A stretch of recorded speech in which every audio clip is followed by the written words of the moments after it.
Hello दोस्तों, कैसे हो आप सभी लोग। मैं एक बार फिर इस आर के क्लासेज यूट्यूब चैनल पर आप सभी का स्वागत करता हूं। दोस्तों आज देखो बात करने वाले हम बिन के बारे में। जी हाँ दोस्तों, एक मैथ में टॉपिक है बिन। जी हाँ दोस्तों, ये हमारे एग्जाम के दृष्टिकोण से बहुत ज़्यादा महत्वपूर्ण है। खासतौर पर हम बात करें जो ये आरआरबी एग्ज़ाम होता है, आरआरबी रेलवे के अंदर जो एग्ज़ाम होता है उसके लिए बहुत ज़्यादा महत्वपूर्ण टॉपिक है ये बिन। ठीक है दोस्तों, तो आज हम क्या करने वाले हैं, बिन के बेसिक के रूप में देखने वाले हैं। ठीक है दोस्तों, बिन से हम बेसिक से देखने वाले हैं। इसके 3 से 4 वीडियो बनेंगे। ठीक है दोस्तों, तो 3 से 4 वीडियो देखने के बाद हमारे एग्जाम में कोई एक से भी क्वेश्चन गलत नहीं होगा। ठीक है, तो देखते हैं कि देखो दोस्तों बिन होती है जो 2 प्रकार की होती है। देखो दोस्तों, बिन का मतलब क्या है कि ऐसी संख्या जिसको हम अंश व हर के रूप में लिख सकते हैं, यानी कि 5/2 हुआ, 2/5 हुआ, कुछ भी संख्या ले लो, वो क्या है, बिन है। ठीक है दोस्तों, तो देखो ये बिन होती है जो 2 प्रकार की होती है। कौन सी होती है दोस्तों, बिन होती है 2 प्रकार की होती है। एक तो होती है शांत दशमलव के रूप में। कौन सी दोस्तों, एक होती है शांत दशमलव बिन के रूप में, एक होती है दोस्तों अशांत दशमलव के रूप में। ठीक है दोस्तों, एक होती है शांत दशमलव के रूप में और दूसरी होती है अशांत दशमलव के रूप में। ठीक है दोस्तों, अब देखो शांत का मतलब क्या है, देखो नाम से स्पष्ट है। शांत का मतलब है जैसे कि हम 15/2 की बात करें तो इसमें इसका भाग देंगे तो भाग देने में कितना था, 7/5। यानी कि भाग देने के बाद ये जो पॉइंट के बाद में जो संख्या आती है, दशमलव के बाद में जो संख्या आती है, वो क्या यहाँ पर निश्चित रूप से आ जाता है। यानी कि पॉइंट के बाद में निश्चित संख्या आ जाती है, उसके बाद में आगे कोई भाग नहीं जाता है, तो उसको क्या बोलते हैं, शांत दशमलव रूप में बोलते हैं। ठीक है दोस्तों, एक एग्जांपल और ले तो यहाँ पर देखो 3/4 का मतलब क्या है, 0.75। ठीक है दोस्तों, अब देखो पॉइंट के बाद में 75 फिक्स संख्या आ गई। ठीक है, तो इसका मतलब क्या हो गया, शांत दशमलव हो गया। अब बात करें देखो अशांत। अब देखो अशांत भी हम 2 प्रकार से देखते हैं। तो अशांत दशमलव बिन के बारे में बात करें तो ये भी 2 प्रकार की होती है। कौन कौन सी होती है, एक तो बात करें दोस्तों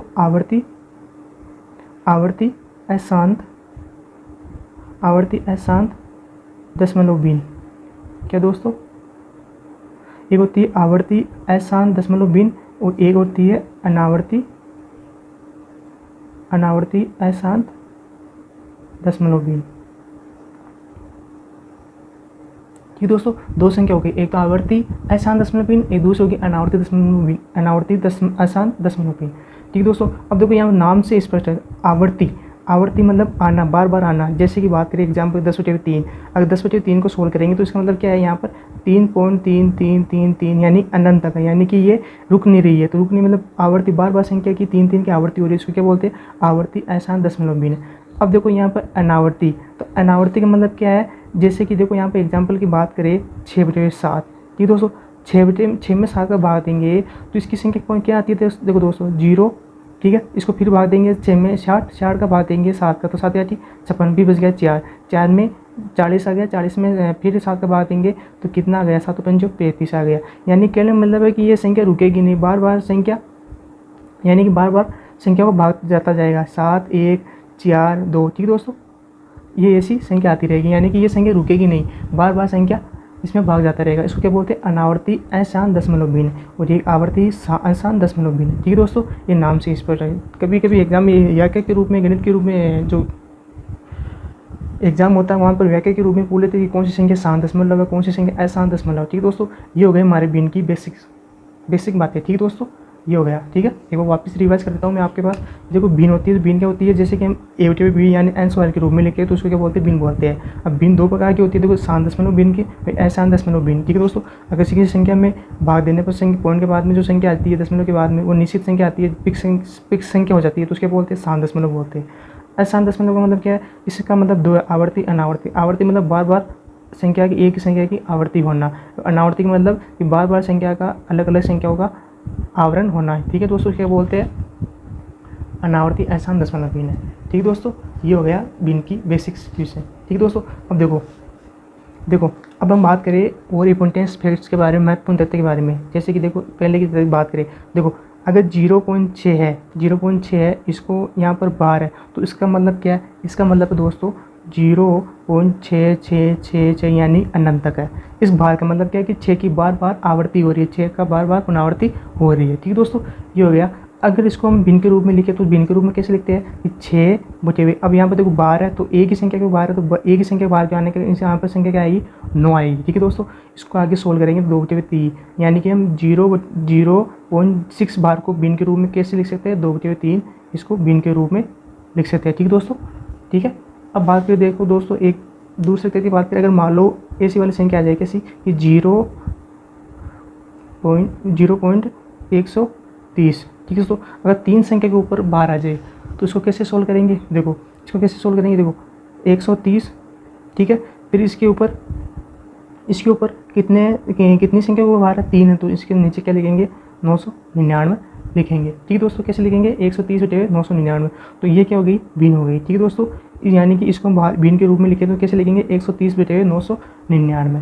ठीक है दोस्तों, अब देखो ये तो हो गई जो जनरल भिन्न के रूप में लिख सकते हैं सामान्य रूप से। अगर एग्जाम के दृष्टिकोण से बात करें तो एग्जाम में हमारे ऐसे क्वेश्चन बनते हैं, जैसे कि मैं आपको बता रहा हूँ कि 0.1254, अगर इस दो संख्या के ऊपर बार है तो इसको हम भिन्न के रूप में कैसे लिखेंगे। ठीक है दोस्तों, इसको हम भिन्न के रूप में कैसे लिखेंगे, देखो दोस्तों इसको कैसे लिखेंगे, देखो इसका मतलब क्या है, इसका मतलब है कि 0.12 और 54 के ऊपर 12 तो 54। ठीक है दोस्तों, ये अनंत है। ठीक है अब देखो इसको भिन्न के रूप में कैसे लिखेंगे, इसको भिन्न के रूप में लिखेंगे कि 1200, पहले ये चारों संख्या लिख लेंगे 1254। ठीक है, फिर माइनस जिसके ऊपर बार नहीं है वो हम संख्या घटा देंगे, बटे हुए वो कितनी संख्या के ऊपर बार है तो लिख देंगे 9, और कितनी संख्या के ऊपर बार नहीं है तो इसकी जगह क्या हम लिख देंगे 00, यानी 2 0 लिख देंगे। ठीक है दोस्तों, इसको आगे सोल्व करेंगे तो कितना आ गया, 1242/9900।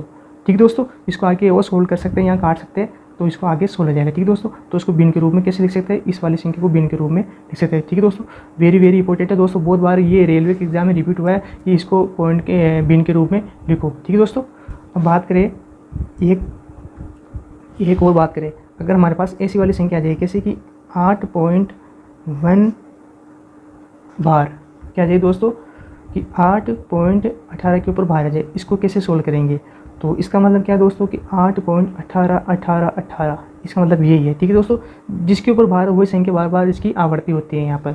अब इसको भिन्न के रूप में लिखेंगे तो पॉइंट वाले पहले यहाँ पर पॉइंट के आगे 0 था तो 0 लिखना कुछ जरूरी नहीं था।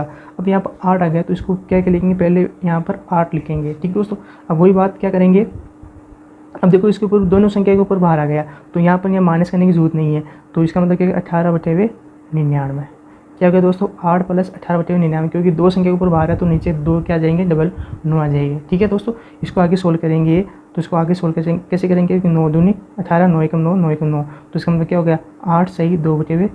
ठीक है दोस्तों, इसको सोल्व करेंगे 88, 88 2 90, यानी कि 90/11 इसका क्या आ जाएगा, भिन्न रूप आ जाएगा। ठीक है दोस्तों, वेरी इंपॉर्टेंट है। ठीक है, ये हो गई हमारे पास बेसिक्स बातें। ठीक है दोस्तों, इसमें से ज़्यादा ये ज़्यादा इंपॉर्टेंट है ये वाला। ठीक है दोस्तों, ये वाला इंपॉर्टेंट है। ठीक है, अगर यहाँ पर 5 होता तो हम पहले ये 5 लिख देते प्लस। ठीक है दोस्तों, ये हो गया हमारे पास भिन्न की बेसिक्स की बातें। अब हम क्या करने वाले, और भी बेसिक्स बातें कर लेते हैं, जैसे कि देखो यहाँ पर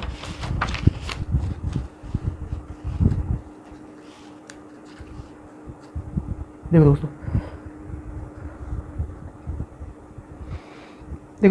अगर हमारे एग्ज़ाम में भिन्न आ जाए, कौन कौन सी भिन्न आ जाए, जैसे कि देखो यहाँ पर ये वाली भिन्न आ जाएगी 4/7, 3/7, 6/7, 2/7, 5/7, ये वाले भिन्न आ जाए और बोल दे कि इनको क्या लिखो, आवर्ती क्रम में लिखो। क्या लिखो दोस्तों, इनको क्या लिखो, आवर्ती क्रम में लिखो। ठीक है दोस्तों, अब देखो अगर इनके हर समान है, अगर इनके हर समान है तो जो ऊपर अंश वाली जो सबसे छोटी संख्या होगी वो क्या होगी, सबसे छोटी संख्या होगी। तो इनके अगर हर समान तो सबसे छोटी संख्या कौन सी है, 2, तो 2/7 सबसे छोटी संख्या रहेगी। ठीक है दोस्तों, बात करें इसके बाद में इससे बड़ी कौन सी संख्या, ये 3/7, फिर इसके बाद में कौन सी संख्या है, 4/7, इसके बाद में कौन सी है 5/7, और इसके बाद में कौन सी है 6/7 है। ठीक है दोस्तों, आवर्ती क्रम का मतलब क्या, छोटी से बड़ी की ओर संख्या को लिखना। तो अगर हर समान है तो अंश में जो सबसे छोटी संख्या होगी वो क्या होगी, सबसे छोटी संख्या होगी। अगर बात कर ले, ये तो हो गया सर आपने बता दिया कि ये क्या हो गया, अगर अगर अंश समान है, जैसे कि अंश समान की बात करें कि 9/11, 9/16, 9/17। ठीक है दोस्तों, 9/20, अगर इनके ये अंश समान तो इसको आवर्ती क्रम में कैसे लिखेंगे। ठीक है दोस्तों, ध्यान देना, अगर इनके अंश समान है और हर असमान है, यानी कि हर क्या है, असमान है, यानी कि हर समान नहीं है, तो इनको आवर्ती क्रम में कैसे लिखेंगे। देखो जो सबसे नीचे वाले हर में जो सबसे बड़ी संख्या होगी वो क्या होगी, सबसे छोटी संख्या होगी। जैसे कि यहाँ पर सबसे बड़ी संख्या 20 है तो 9/20 सबसे छोटी संख्या रहेगी। इसके बाद में इसके बाद में इससे छोटी संख्या कौन सी है, ये वाली 17, तो 9/17, ठीक है दोस्तों। और इसके बाद में कौन सी है, 9/16, और इसके बाद में 9/11। कहने का मतलब है कि अगर अंश समान है और सबसे छोटी संख्या जो हर में वो क्या होगी, सबसे बड़ी होगी, और जो सबसे बड़ी संख्या हर में वो क्या होगी, सबसे छोटी संख्या होगी। ठीक है दोस्तों, आपको दिख नहीं रहा होगा, अब दिख क्या होगा। ठीक है दोस्तों, यानी कि सबसे जो छोटी संख्या है, सबसे छोटी संख्या वो क्या होगी, सबसे बड़ी संख्या होगी, और जो सबसे बड़ी संख्या है वो क्या होगी, सबसे छोटी संख्या होगी। ठीक है दोस्तों, आई होप दोस्तों आपको ये समझ में आ रहा होगा। ठीक है, ये हो गया अगर हर समान है तो कैसे लिखेंगे, अगर n समान है तो इसको कैसे लिखेंगे, आवर्ती और अवरी क्रम में जमा के। ठीक है दोस्तों, अगर मान लो ऐसा क्वेश्चन है कि अगर अंश और हर दोनों अलग अलग हो, जैसे कि मैं बात करूँ यहाँ पर क्वेश्चन की, कि जैसे कि मान लो कि 2/5 है, जैसे कि 2/5 है और 5/7, 3/5 और 7/9। ठीक है दोस्तों, अब इसको क्या करना है, आवर्ती क्रम में जमाना है।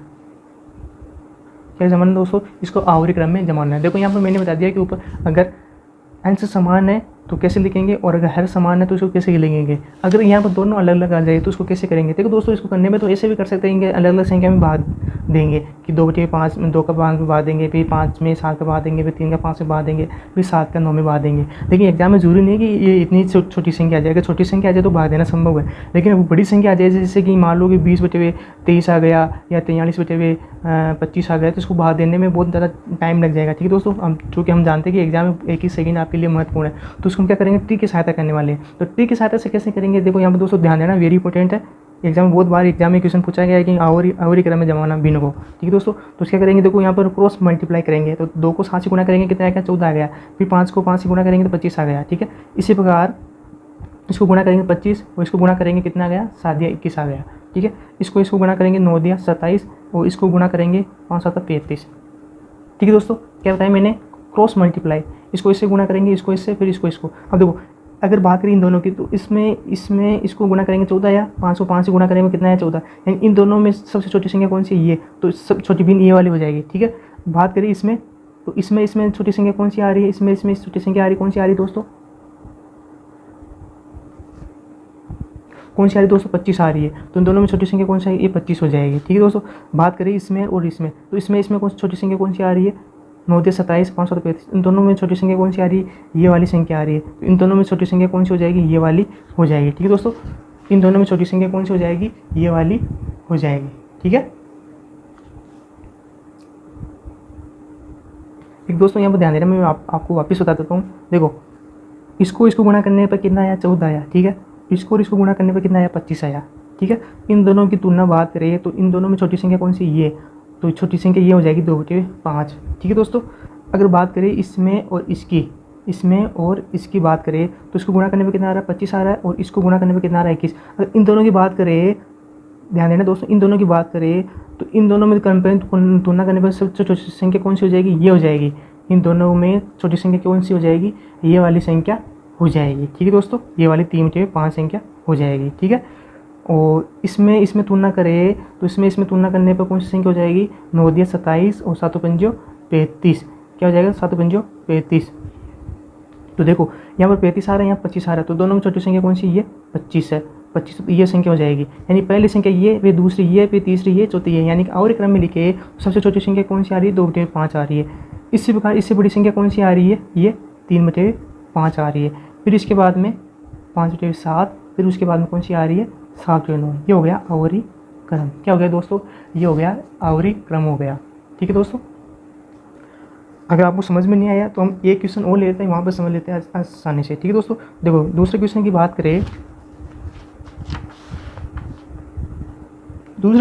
करें, जैसे कि 11/15, 5/6, 2/5, 15/17। ठीक है दोस्तों, अब बात करें इनकी, तो इनको आवर्ती क्रम में कैसे जमाए। ठीक है दोस्तों, अगर आपको ऊपर समझ में नहीं आया पहले वाले क्वेश्चन में, तो इस क्वेश्चन में समझ लेना कैसे करेंगे। देखो क्या करेंगे, सबसे पहले क्या करेंगे, क्रॉस मल्टीप्लाई करेंगे। तो 11 को 6 से गुणा करेंगे, कितना आया, 66 आया। 15 को 5 से गुणा करने में कितना आया, 75 आया। इन दोनों में छोटी संख्या कौन सी, ये वाली संख्या। ठीक है दोस्तों, बात करें इनमें, देखो इसमें गुणा करने में कितना आया, 25 आया। इसको गुणा करने में कितना आया, 12 आया। इन दोनों में छोटी संख्या कौन सी, ये वाली संख्या है। ठीक है, इसी प्रकार इसको गुणा करने में कितना आ रहा है, 7 दूना 34, और इसको गुणा करने पर कितना आ रहा है दोस्तों, 75 आ रहा है। कितना आ रहा है दोस्तों, कितना आ रहा है, 75 आ रहा है। ठीक है दोस्तों, अब देखो सबसे छोटी संख्या कौन सी हमको प्राप्त हो रही है, ये वाली संख्या प्राप्त हो रही है। कौन सी, ये वाली। तो 2 सबसे छोटी संख्या कौन सी हो जाएगी, 2/5 सबसे छोटी संख्या हो जाएगी। ठीक है दोस्तों, अब देखो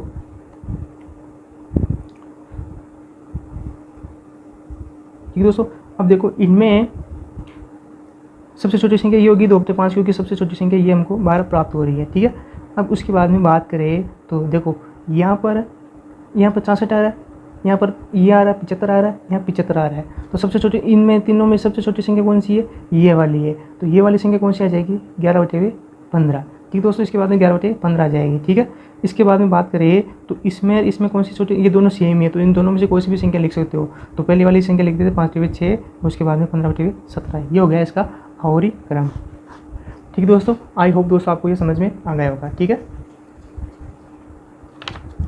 ठीक दोस्तों, तो ये हमने क्वेश्चन देख लिए, बहुत ज़्यादा इंपॉर्टेंट क्वेश्चन है। अगर आपको यहाँ पर समझ में नहीं आए तो हम अगले नेक्स्ट वीडियो में और आवर्ती क्रम में जमाने की कोशिश करेंगे क्वेश्चनों को। ठीक है दोस्तों, तो अगर मैं आपको अभी और वीडियो कंटिन्यू करूँगा तो ये वीडियो ज़्यादा लंबा हो जाएगा। ठीक है दोस्तों, तो हम क्या करने वाला हूँ, इसके पार्ट नंबर 1 रहता है। अब पार्ट नंबर 2 में हम इनसे और अच्छे लेवल के क्वेश्चन सोल्व करेंगे, जो कि हमारे एग्जाम के दृष्टिकोण से बहुत ज़्यादा महत्वपूर्ण है। ठीक है दोस्तों, तो आज के लिए इतना ही।